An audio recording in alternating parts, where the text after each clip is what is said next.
All right, looks like we've got the things, and I have to come over here because of cameras. Hi.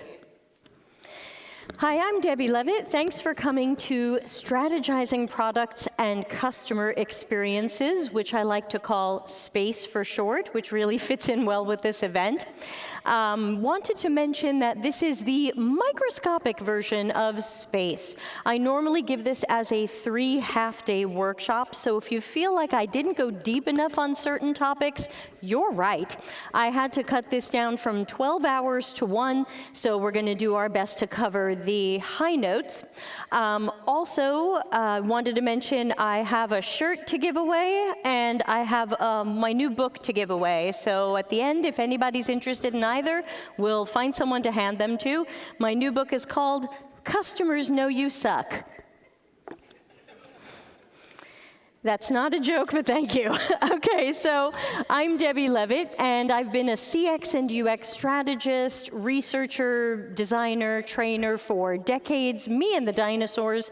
My company is called Delta CX, and we're a full-service CX and UX consultancy, so there will be no coding during this session, but please do stay awake and stay with me. In addition to doing projects, we do lots of training and consulting, helping companies marry good user experiences with trying to be agile and lean, and helping improve culture and processes, and of course, customer centricity. This is why clients call me Mary Poppins, because I fly in, fix everything I can, sing a few songs, and fly away to where I'm needed next. I also want to mention I tend to say CX and UX interchangeably. Customer experiences, user experiences. I don't want to die on the hill of who's a customer, who's a user, who's a human, who's something else. So if you hear CX or UX, I mean kind of the same thing. So no fighting, everybody.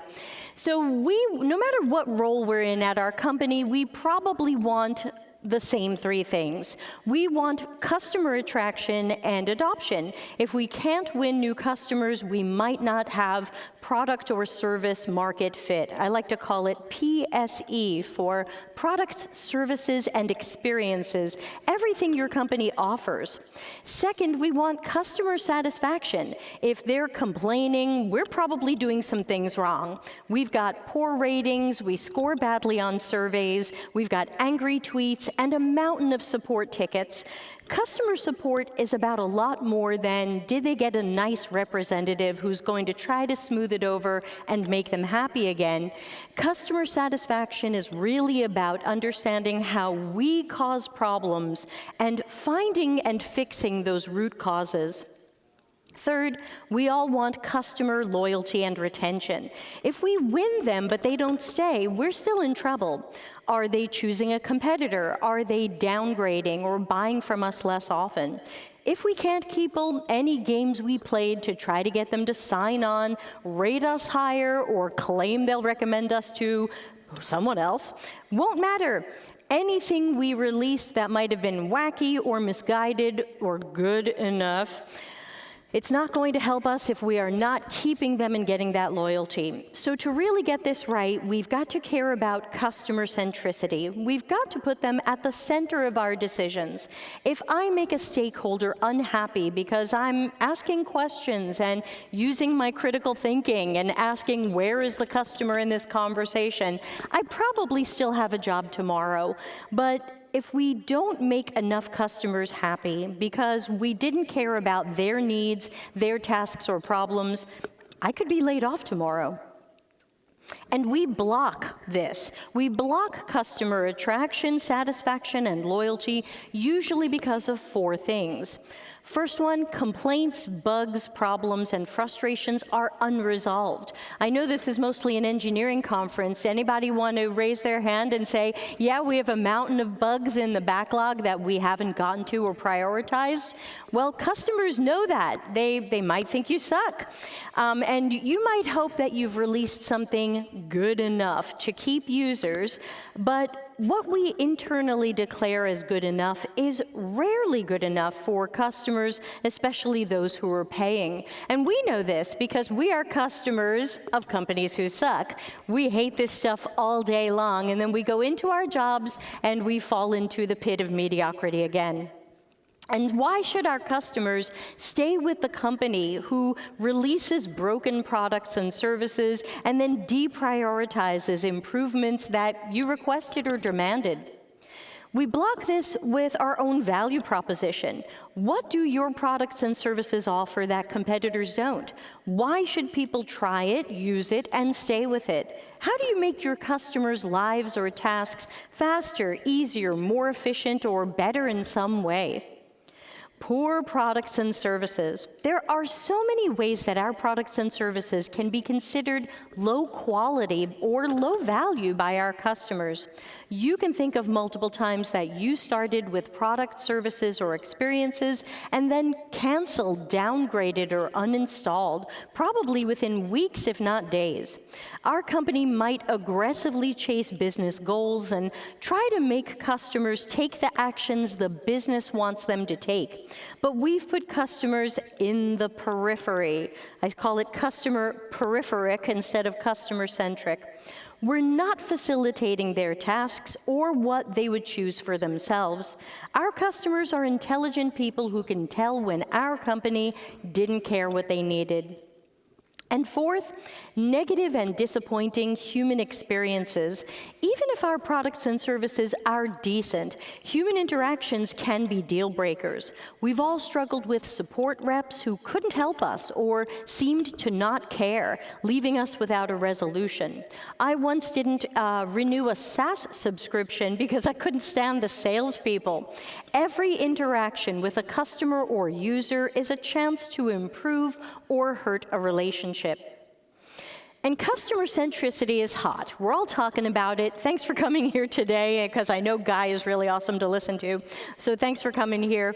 And teams are asking good questions. When I work with companies, these are the things I'm hearing. You might be hearing these or asking these where you work. And look and listen for allies, other people who do care about customer centricity. We might find Scrum Masters are asking why we have so many failed MVPs and experiments. Project managers are looking at the cost of things we guessed at. Agile coaches are realizing no innovation came out of all of those workshops. Strategists or marketing are wondering why it's so hard to meet our goals. Support and CX are reporting higher complaints, angry tweets, and low ratings. Sales is struggling to win or retain customers. We know we're losing to competitors. But someone will say, we're hearing more about the importance of CX, or the one you've probably heard, Amazon is customer obsessed. We should do that too. Any door is an open door. Let's walk through. But we don't stop and seriously consider how inefficient our internal teams are when we work from guesses.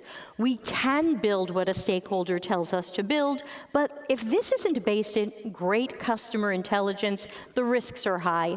We could really end up being far from agile and far from lean when we have to make changes, redo things, or in really bad cases, roll back to an old version. How can we know what customers and their workflows look like? Your company probably uses a lot of surveys to learn what customers want, but have you ever seen these surveys?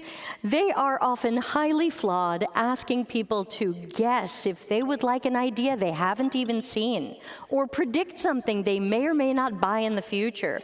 This isn't good evidence. How do we get better evidence? Strategies and decisions should be based on good evidence and data. Our ability to be customer-centric will only be as good as our evidence, data, and knowledge about target audiences and their journeys, tasks, workflows, and experiences. Our knowledge of our target audiences and their tasks will only be as good as the research that we've done. The research that we've done will only be as good as the planning, methods, recruiting, session and moderator skills, questions and tasks for participants, analysis, and synthesis. If any of these have been done poorly or were manipulated by accident or on purpose, then we're setting up strategies and decisions for possible failure. That's the difference between anything we could call evidence and the good evidence we should be using. Survey results are evidence, but results from a bad or manipulated survey shouldn't meet our standards for the evidence and data we'll rely on to inform and guide strategies, decisions, and the direction of our products and services. We want to be data-informed or data-driven, but we shouldn't be driven or informed by bad data. And your company does believe in research. Sometimes we struggle to see what is the value of research. We hear our CX or UX staff want to do research, and we don't know what the value of that is. But we do believe in research. Some of it is good and actionable data. Some of it is crappy and weird, but we do believe in research. Your company wants, click too fast. Your company wants to use surveys, talk to customers, review analytics and data, go by dashboards, hold focus groups, listen for what we call the voice of the customer, which is often found in tweets, social posts, ratings and reviews, and support tickets. We dig into that data from customer support and call centers. We should be able to check things by keyword or the feature or other data. Your company wants mountains of market research. They believe in that. They think market research will bring us, give us the ability to make predictions about possible consumer behavior to make decisions and form strategies. So it's not like your company doesn't understand that research, knowledge, and data are valuable. They're just stuck in a "we're probably good enough" loop of mediocrity, plus a fear that deeper research takes too much time and money. We might need to show that working from great evidence and more reliable customer intelligence does save time and money. It mitigates risk, it reduces waste. We'll want to show how this leads to cheaper adoption of customers, higher satisfaction, and improved and cheaper customer retention. As an example, a few years ago, my agency did a live remote observational research study to learn how online sellers list their items on a well-known selling platform. We asked participants to share their screen and show us their full process of how they list an item, including things they do before they even get to the website. And we found a mountain of information. We found that certain fields on the page were meaningless to people. They didn't know what they meant, so they weren't sure what they had to fill out on the page and what they didn't. We learned they put Band-Aids and workarounds on their process. They had outside tools, systems, cheat sheets, browser plugins, and more to try to improve their task completion. Users found inconsistencies and inefficiencies. Why does the form ask if your downloadable PDF art file comes physically framed? They found error messages that made no sense to them. They couldn't understand what was going wrong or how to fix it. You're unlikely to discover these details about behaviors, workarounds, and tasks through a survey. A/B testing doesn't tell us this. NPS doesn't tell us this. And people tend to be less honest in focus groups because others in the room are surely judging them. By watching how individuals from our target audiences do things now, we can deeply understand their tasks. Every single thing we learn is an opportunity to create a better product. That might be an incremental improvement, or it could be a complete reinvention that jumps way past the competition. These are risk-mitigating opportunities. We want to understand customers' needs and tasks. We want to create the right products that meet or exceed those needs while being intuitive and easy. I'm often asked, how can we tie good or bad research work to outcomes? During a project, there are a few things you can watch from. There's no overarching product strategy. Sure, someone has a to-do list of features, but what are we really doing and why? Did we challenge projects with bad or no strategy? Do we have success criteria? Do the criteria mention customer success or only business success? Do we have clear and reasonable KPIs that relate to the work we're doing? Are we measuring anything around solving customers' unmet needs well?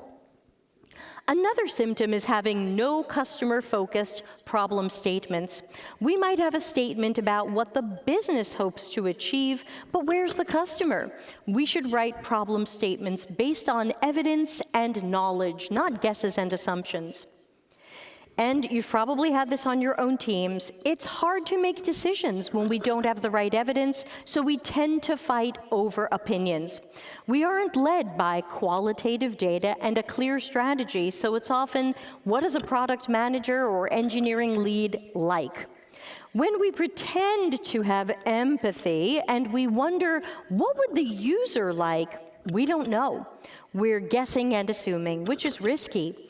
When we have reliable and strong qualitative and quantitative data, our team understands customers and their needs, tasks, and perspectives. We are then more likely to align around how we balance that with the outcomes the business wants for itself. Symptoms we're working from bad evidence are really clear after we release those products and services to the public. By then, it will cost us way more to fix the problems that we've created. We might lose customers, and we might not be able to get them back. Risks, waste, and the costs of poor quality will be high when we don't notice or care early about bad evidence as a root cause. Symptoms include high support utilization. Is there a wave of support tickets now that you've released your new version or product or change? Then it's probably not going well. Perhaps if you add support costs to the project budget, someone will care when we push off our problems on the support team. Negative voice of the customer sentiments are symptoms that are hard to ignore. Angry tweets and social posts, poor ratings and reviews, and lower customer satisfaction scores tell us clearly we're getting something wrong. It's bad that we're figuring it out this late and reactively. It'll be worse if we don't act quickly or at all. Did those unhappy customers speak with their dollar and downgrade or leave? Are we seeing lower retention or loyalty? We're not meeting customers' needs, and they're tired of our guesses or the crumbs we thought would be good enough. How about an A/B test where B loses? Has anybody ever lived through that? An A/B test where B loses? Maybe? Nobody wants to admit it. Is anyone awake? Just checking. I've seen these. An A/B test where B loses tells us our new idea is worse than the one we had, but we're trying to fix or change or replace the one we had, and we must be working with no evidence or bad evidence if the new thing we came up with is worse. And it's really bad that we got that far into a project and didn't know that we were making something worse. Another clear symptom is that we didn't meet the KPIs or the OKRs that we set out for ourselves at the beginning of the project. We missed our goals, and now we have to explain why or figure out why. Poor research, the wrong research, not enough research, working from outdated research, working only from desk research. Any of these types of bad evidence are root causes for our disaster projects and poor customer and business outcomes. Now, coming from UX, sometimes I hear, no, these symptoms don't point to research as the root cause. We think it's the design or the designer as the root cause.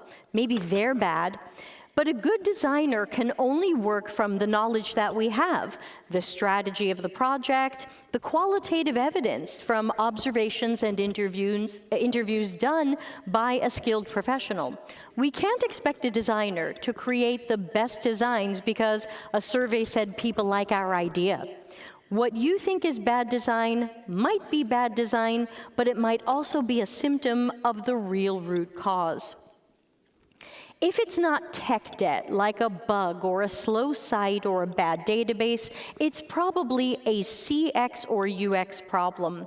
And in many cases, the tech problem is perceived by the user as a CX or UX problem. It's their experience.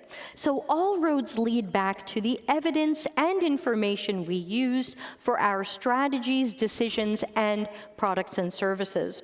Smarter and more strategic teams will care about the quality of research insights rather than the number of insights or how fast we got some survey results, especially if it's bad data leading us astray.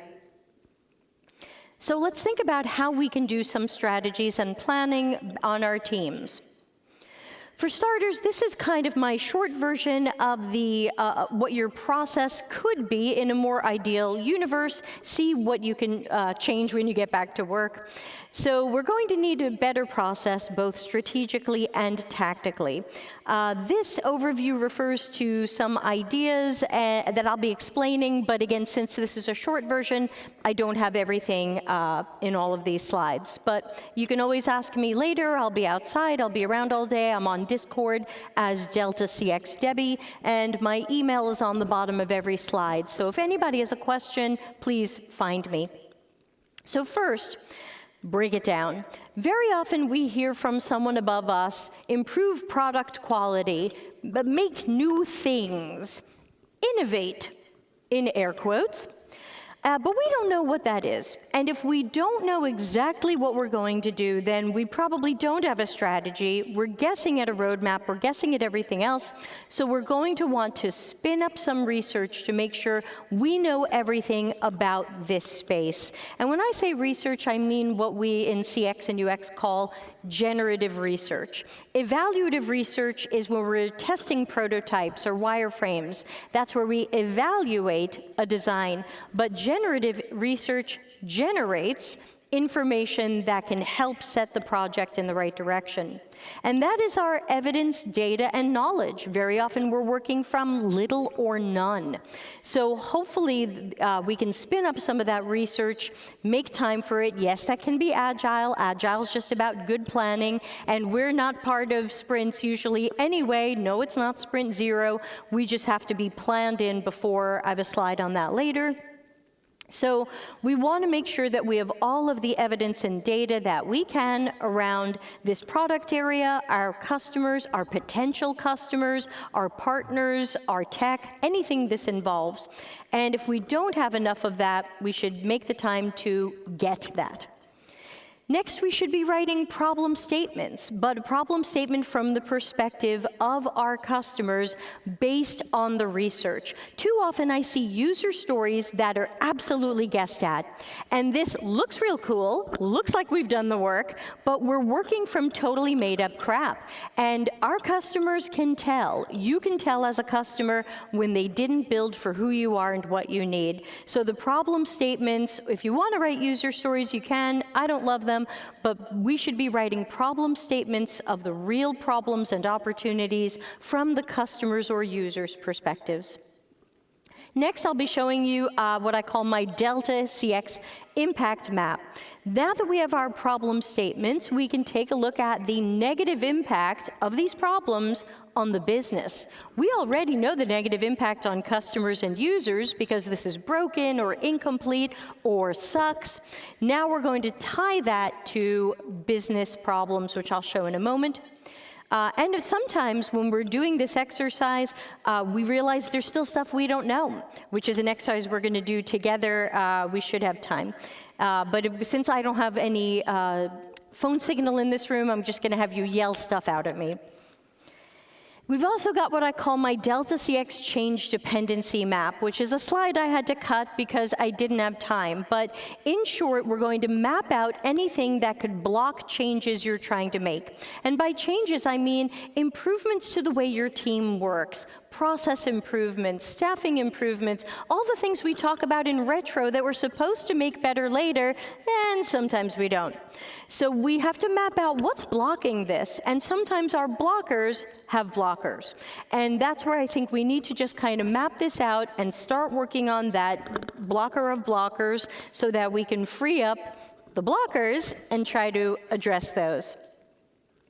Prioritization.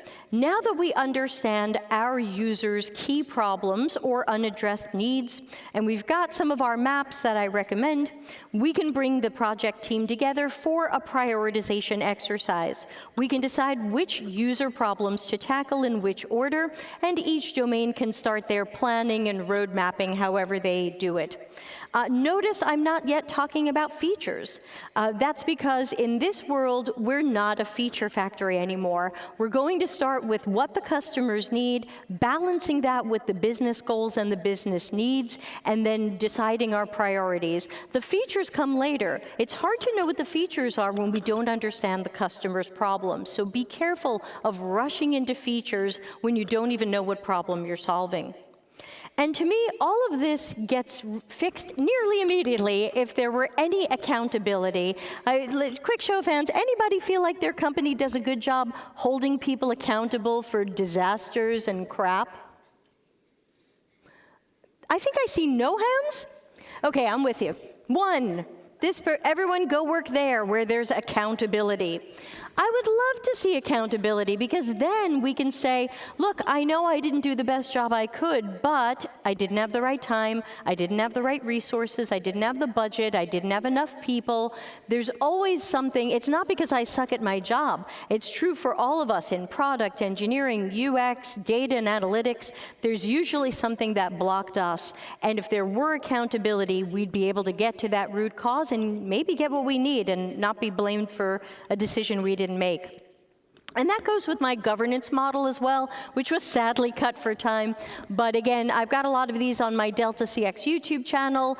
There's also my book, which I'll mention later. And I've got the book on my website for as little as $1 as a digital download. So this is more about getting the information out. So going into these in a little more detail, this is a great exercise that you can run at any point of a project, but is really best at the very beginning of the earliest planning when our feature is just a dream, a twinkle away. So this is a quadrant exercise that I got from a woman named Helen Page. I like to give her credit. I didn't invent this. I just made it a little bit my own. But basically, get the cross-functional team together. Look at the project you're thinking of doing, the feature you think you should build, something you think users need, and answer these questions. Get them up on a Miro or mural or sticky note board and fill this thing up. What do we think we know about the domain, about the users or customers, about our tech, about our partnerships, whatever it is? What do we think we know? What are we guessing or assuming? What do we wish we knew? And remember that so much of your project risk is on this screen. If we continue with the project without answering these questions, it is that one-way ticket to risk and waste city, which is not lean, not agile, and usually not fun for any of us. And that will also help set up your researchers. Hopefully you have at least one UX researcher that you have access to. This can tell them what research project do they need to create that will answer all of these questions so that we can move forward with knowledge rather than just going with these guesses. A friend of mine recently told me about a project at her company, which is a famous bank you would all know, and they did a crappy design sprint and came up with some features and were months into it and were finally usability testing their prototype, and they learned that an assumption they had about the user's task wasn't true. That user doesn't do that task, it's someone else's job. Months of work, flush. So it's best for us to look at these early and have the tough conversations about taking a little more time to build in quality.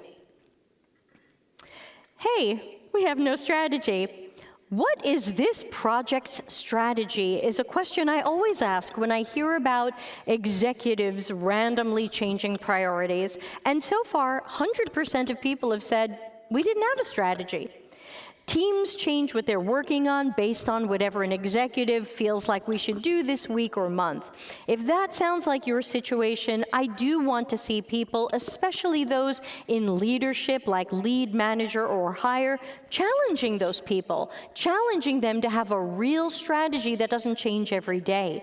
Create and present a plan that will start with the research that can guide the creation of a strategic vision.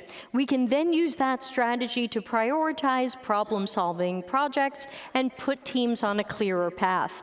So now that we have a good strategy in place, and hopefully we do, if we need help explaining or selling the project, my Delta CX impact map can help. But first, let's talk about why traditional impact maps, I think, are terrible. Beware of traditional impact maps and opportunity trees. They're so hot right now as we talk about being product-led, though I would like to see us be value-led. So traditional impact maps and opportunity trees are usually mostly or completely focused on business goals and desired business outcomes. This is just a standard one I found on Google Images when I put in impact map. So this isn't mine. But you can see if you take a look at it, our users and customers are really not in the conversation other than they're pawns we can push around. We think that if we send them more emails, more discounts, we're going to get the business outcomes that we want. The start of this tree is the business goal or outcome, and the end of it looks like pushing people around to do things they didn't want. And you know when you hit that website or open that app, when that company is pushing you to do something you don't want. Hands up, who signed up for that mailing list? Pop-ups suck. So I've seen variations of these impact maps where somebody added more branches to the tree saying experiments and A/B testing. Congratulations on your additional layers of your map, but you are still looking at things that are not customer-centric, they're business-centric. My Delta CX impact map takes a little bit of a different direction. It's customer-centric. We're going to start with something that we know customers need, and hopefully we know this from our research or even from our voice of the customer, like things from that the customer support is reporting back to us. So this might be an improvement or something new we haven't built yet. We can then map the root causes, which we would know from research and some internal knowledge. If we don't know the root causes or we're not sure, spin up that research to find out. So I know the words are a little small. At the top of my tree, oh gosh, I can't even say it on my own laptop. My example is, it's frustrating and difficult to find the right products on our site, and our root causes could be poor metadata, customer knowledge gaps, which means the customers don't understand your stuff, non-standardized data, often entered by third parties, and the results layouts don't match our users' mental models or needs. Now, in this case, I just made this up as an example, but these should be the real root causes, not fake ones, not made up ones. You should know that these are the things you need to fix to help the customers have a better experience. Next on the map, I start mapping, how does this affect the business? Can we tie this to any KPIs, OKRs, results, good or bad news around the company so that we can say, thanks to us having crappy search results, we're seeing lower average order volume, we're seeing fewer people being repeat customers, we're seeing higher customer support utilization as people send in complaints or I can't find a thing. These all turn into time and money for the business, and we can show this is time and money the business would save if we solve the customer problem. And finally, the bottom row is just some early conservative changes we think we can make. We probably can't fix everything in our first go. This is an iterative process, but we can probably start to make some small changes, percents, dollar values, where the business will see something happen soon if we can improve this. And I don't like workshops. I hope I'm not a rare breed, but I'm that UX person who doesn't like workshops. I don't like design thinking, I don't like design sprints. I feel like they are cheap, microscopic versions of what I really do. I mean, human-centered design is what I do. It's got ISO standards, it's a real thing. Design thinking is fluffy and mysterious, but I had to take those slides out for time.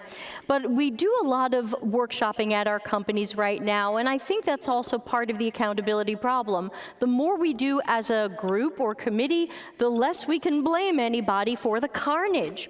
So when I like to do brainstorming exercises or workshops with a team, I don't ask people to draw screens. That might not be your best way to communicate. That might not be how you think. And I don't want you to do a designer's work because those designers are specialized and I don't want to downplay their specialty.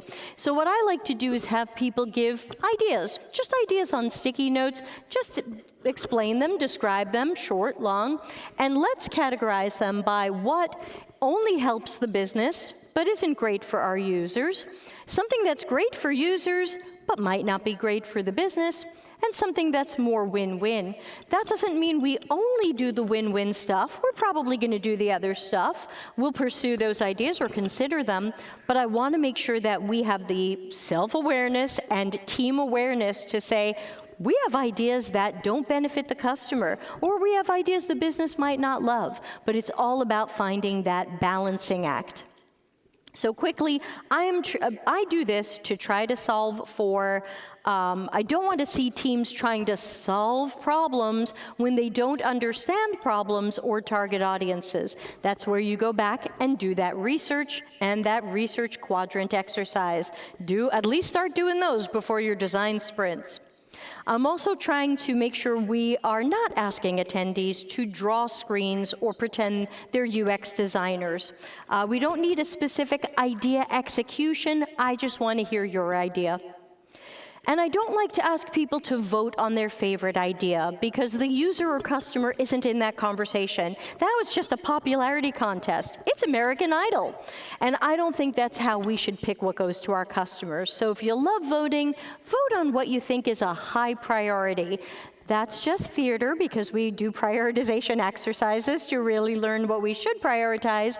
But hey, people love the voting thing in workshops. You can always vote on priority and not favorite things, so nobody feels badly. Right. And I also want to I just have a couple of more slides and then we're going to jump into an exercise. So I also want to mention Tri-Track Agile. If people haven't looked into this before, please do. Because the idea of Tri-Track Agile is that there are 3 streams of work happening at the same time. The first stream is usually called understanding. And this is your CX or UX research and strategy, the things that I've been mostly talking about. Research, strategies, opportunities, and all of the research documentation. Now this feeds our second track, which of course is always going. It's staffed by different people, so we can do 2 streams of work at the same time. And this is research informed. So being data-driven, of course, sounds good, but we must include our qualitative research insights and not just quantitative numbers. This second track works on road mapping, architecting and designing the product, and testing and improving it. Notice that research informs roadmaps. That would be task-oriented design versus feature-oriented or feature factory. And as that work is ready, it's fed into engineering's world. This, of course, requires a lot of planning. CX and UX will have to estimate their own time early in planning and at every phase. Non-CX roles should not guess what CX workers will do and how long they'll need. Everything related to Agile, Scrum, engineering, however you're doing it, lives in that third track, delivery. And that way engineering can do their work however they want, whatever styles or approaches you prefer, and it doesn't affect how product and CX are working in the other 2 streams.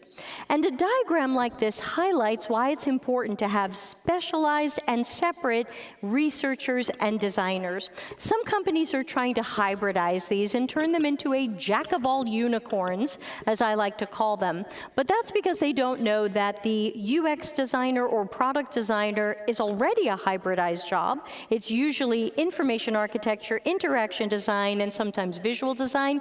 And they don't know that research is already a hybridized job with a lot of different skills that we're expected to be great at. To put these two together is beyond unreasonable. No one can do this in a reasonable amount of time well. So best to think about these as two separate streams of work. And as I was saying before, do we want to be product-led, engineering-led, sales-led, or company values-led? I say no. I would like to see us be value-led. How much value can we frequently create for potential and current customers? Some people say, well, wouldn't that be product-led? Well, being product-led is supposed to be about attracting and retaining customers through high-value products and services.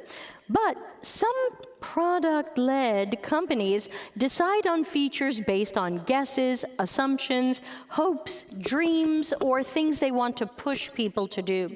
That might be product-led, but it wouldn't qualify as value-led. All roads lead back to value and quality as perceived and judged by customers. And that's it for my slides. I want to get into a little exercise together, but first, let me ask, giveaway time, would anybody like to read my book? And you can find it online. The QR code will take you there. Again, it's as little as $1 digitally. I want to give it to my new friend in the front row. Thank you. Customers know you suck. And I made a shirt. It's men's extra large. I don't know what anybody's size is. I did my best. It's got one of my catchphrases on it, written by my friend Eli, and it says, "Let's not congratulate ourselves just yet." So would anybody wear a men's extra large that says this? New front row friend. Thank you. Okay, now we're going to do an exercise together. We're going to do the quadrant, because this is something that your UX peeps or CX peeps should be doing, especially the researchers at your company. But if for some reason, if you don't have them, you don't have a good relationship with them, let's do this exercise. And I don't have any power in the room, so I'm going to put this back on the screen if I can. It's a little funky, but let's just live with it for a moment. So that was our quadrant, and I've also put something you can't see on the far right that says out of scope. And in fact, I can't see this very well. Let me see.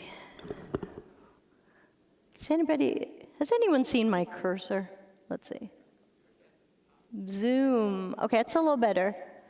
Okay. Now, I'm not going to be able to write all these things on the screen, but I'd like to react to your suggestions. I'm going to give you a fake scenario. We're going to pretend we all work at a company where we've got a job board on our website, but we've implemented the worst job board out there. No names named today, but we all know who we're talking about. Begins with this letter. And let's say that applying for a job on our site really sucks.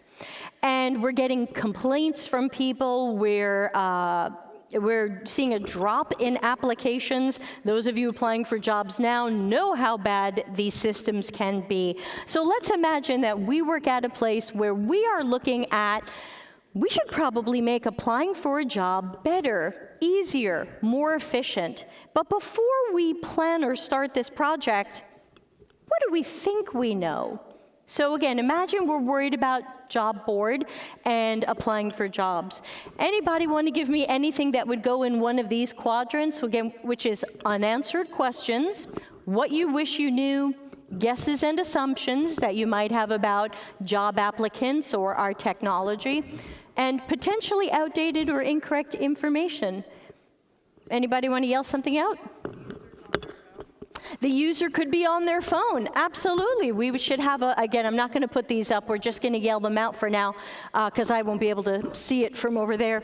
So yeah, what devices are users using when they apply for jobs? And also that would go with, where are they? Have you ever applied for a job on a bus or subway with one hand from a phone, and then they ask you lots of essay questions?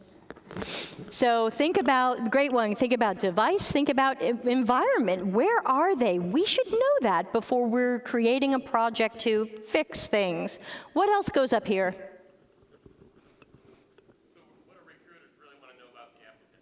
Excellent question. Yes, that would be, that could go anywhere up here, really.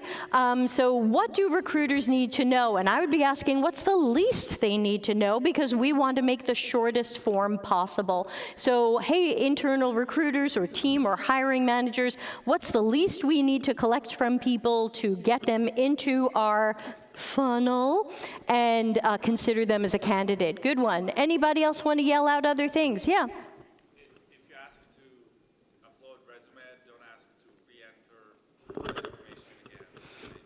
That's right, so we might have unanswered questions about our resume scanning technology. So he was saying, if they're gonna upload their resume, why do we also ask them to fill out all the fields again and rebuild their resume?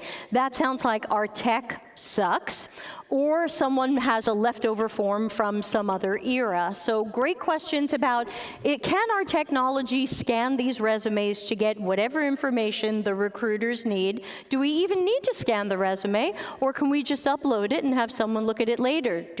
Maybe these are questions as well. What is our application process?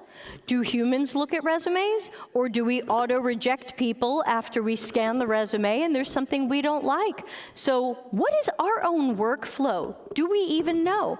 You had something? Who are our users? What kind of roles are we hiring? Great. Who are the users? What roles do we tend to hire for? Who are these people? Are they truck drivers? Are they moms or dads or somebody else? Are they techies? Or are they here today? So who are these people? Do we even know? Yeah. What are the salary ranges for the position? Because sometimes titles are... Great question. Yeah, so another question could be, do our titles make sense to the people looking at our jobs? I've seen some pretty funky titles out there. Chief Design Thinking Strategist, which made me want to cry because I don't believe in design thinking and I don't think it's strategic. And also salaries. Are we clear about the salary? Do we know what the salary is? Do users want to know it? Yes. Yes.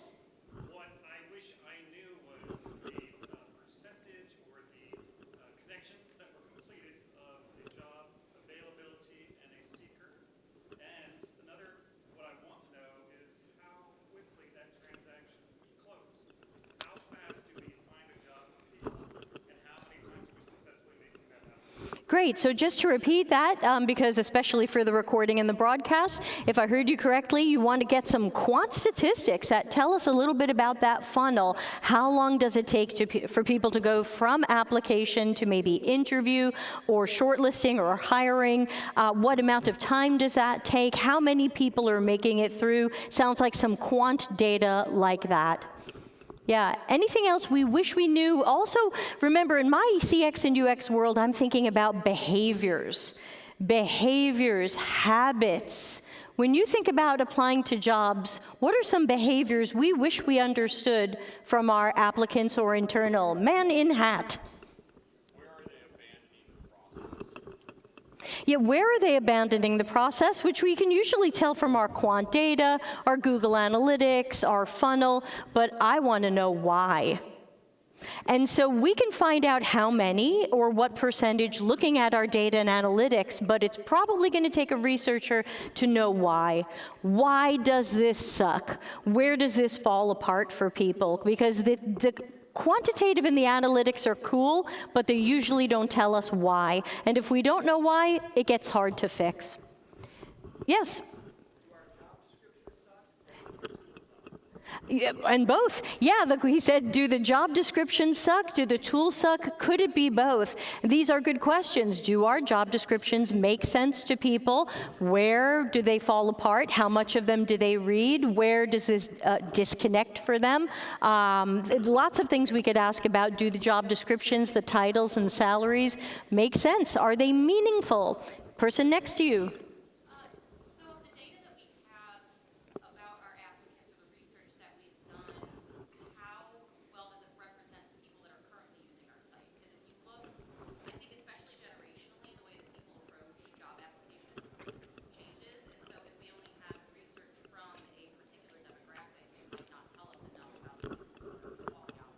Super. I'm just going to repeat what you said in a different way. She's talking about what we call recruiting. Sometimes when we do research, we don't find all the correct populations. For example, how many times has your company done any sort of research and left out people with disabilities? Can I just say that's BS? That's probably unethical. Let's not pretend we care, and I'm tired of workshops saying we have empathy. So if we are not making sure that we have addressed all of our target audiences, whether we slice them demographically, which is not my preference, because as a 51-year-old woman, I cannot believe the stuff that is advertised to me, because people think oh, it's a 51-year-old woman, she must need a robe and some skin cream. But in UX, we tend to slice them behaviorally, but it's up to you. But she's right. Did we do any research, qual or quant, where we can take a look at who these people are, or did we go by stereotypes or too small a sample group? So these are important. But anyway, even if we don't get too much deeper into this, I think you can see the power of having these conversations on your teams. And the power of saying, there's a lot we don't know. Why are we rushing into this project? I know somebody promised this thing for the next quarter, but if we rush it out and it sucks, we might not be glad we did. If you have any accountability, as evidently only this company does, then you could be in trouble for rushing out crap, and I think you should be. We should build that quality back in. Now, I've got about 10 more minutes, and so I would like to take any questions that you might have, and you're welcome to ask tougher, uncomfortable questions, because sometimes people say, oh my God, I work with terrible UX people, or I don't get UX, and you've got swear words. I'm happy to take those questions. I usually speak at engineering conferences as a CX and UX person. Man in hat. I might have missed this, so I apologize. It's okay. This model, I get the point, is to help you collaborate while you're researching. What is the nuance, or can you suss out the difference between an unanswered question and something I wish I knew? Yep. I wish I knew. Yes. So great question from Man in Hat. And he's another man in hat, no offense to this man in hat.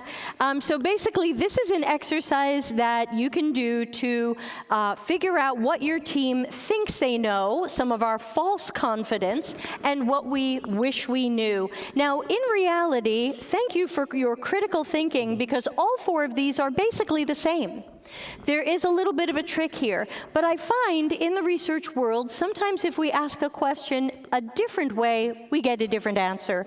So what's the difference between what I wish I knew and an unanswered question? Technically nothing, but if it sparks somebody to think of something they hadn't thought of before, I'm for it, which is why when I facilitate these, I don't bother moving sticky notes into other quadrants. Wherever they put it is fine, because we just want to collect all of these things however people see them and make sure we create a research study that will answer all of these questions so that we're not moving into the project without knowing more. Thank you. Other questions or comments? Doesn't have to just be about this, can be anything I talked about or something I didn't cover. Yes? Wish you knew. How the user or customer feels when they are in that process. How do they feel when they're doing it? Interesting one. I'm going to semi-disagree with you if you don't mind. She said, could we put up here, how does the user or customer feel when they're going through this process? Let's imagine the customer feels angry. What will we do differently on our team? Prioritize differently? Design differently? What if the customer's frustrated? Design differently? Prioritize differently? I find that sometimes we've been told you have to think about what the user feels. Go find out what the user feels. I'm that weird person who says, they probably feel crappy. Cool. What are we doing about it?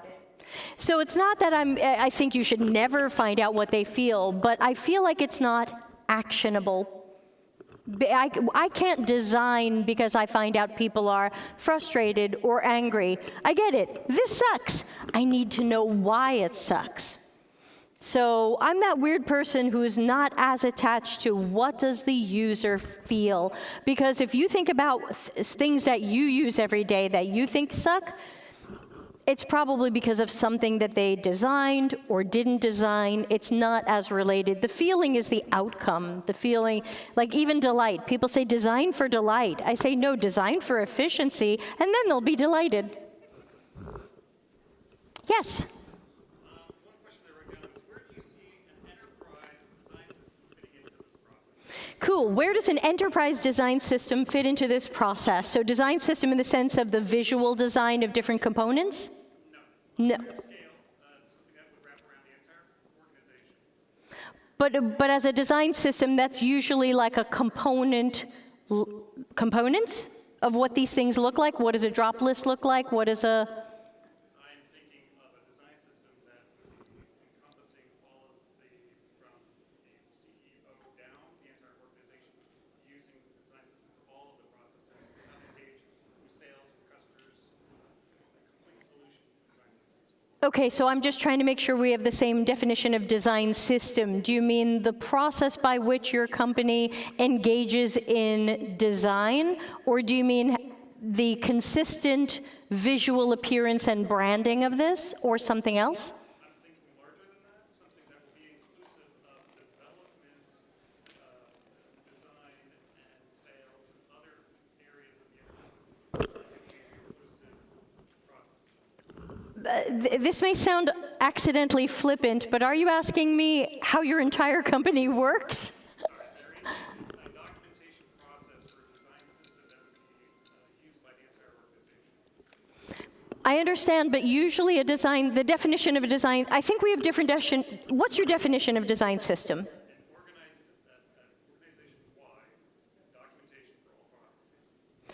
Organization-wide organization-wide documentation for all processes. documentation of all processes. And is it also a playbook of how these processes are done? Yes. Whew, we got there. Okay, so where does this fit in? So when you are writing or updating a playbook, then you would go back a few slides to where I had that list of some of the things you can do in order. The playbook should reflect that. First, we must make sure we're clear on what we're doing, and then we want to look at what evidence or research we have related to this, and then if we don't know enough, spin up more. So there was that slide a little bit earlier that I would probably recommend that you turn into a playbook. I can't see this. Nope. I can't even see my own cursor. Help. I am getting there. Close. Close. Okay. Okay. So that would be this one. Load it up. There we go. So to me, I would be building a playbook around this. And I think I've got this in like chapters 18, 19, 20 in my book. And so basically, we're looking, your playbook would be talking about what is this, who does it, who doesn't do it. You might use the Rice matrix, or who's informed, who's involved, who owns it, and going through these steps, because these are the steps, some of these are the steps before we decide what we're building. You just start with, if you started with user problems and customer problems that we know from good research, then we can match that up with where we can satisfy business goals and business needs, and now we can get prioritizing, but not without that great evidence first. I mean, pretty much everybody claims they want to work from good data and good evidence. We have to build that in with our CX and UX qualitative research. So I would be building a process playbook around this. I know that's in my book somewhere. She's got it now. I can't look, but it's somewhere, I think, in chapter 18 or 19. Again, you can find my book at, you can just Google for Customers Know You Suck. It's on Amazon. It's also Audible if you want to listen to me for 16 and a half hours. Or I've got the digital version on my site for as little as $1. It's name your own price. So yeah, or you can always contact me directly where we can have a call. I always offer people free calls to try to help out a little bit. So that was on the last slide. Also, I know we're just about out of time. I've got 2 minutes, so I'll put that last slide back up.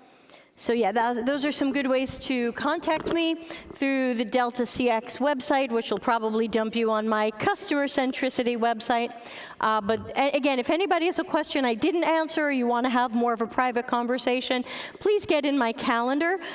Please note my calendar is blocked for most of May because I'm on a speaking tour, but you can always send me an email and we'll figure out a time to talk. So I should relinquish the microphone so that you can go on your 15-minute break with the next speaker starting at 9:45. But I'll be around all day. If you find me, grab me appropriately and ask me any questions that you have. So thank you again for coming. I appreciate it.